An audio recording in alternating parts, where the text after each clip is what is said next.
Well, thank you so much. What a joy, what an honor, and what a privilege for me.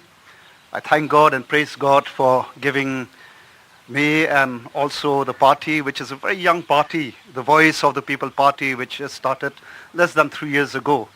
And it was really, the work of God, I would say, to defeat the party which is in government. And so we have a number of agenda, to present before the country. Agenda like coming from a state which is a small state and a state where most of the people are indigenous people, and where we really need to be protected, in this big ocean.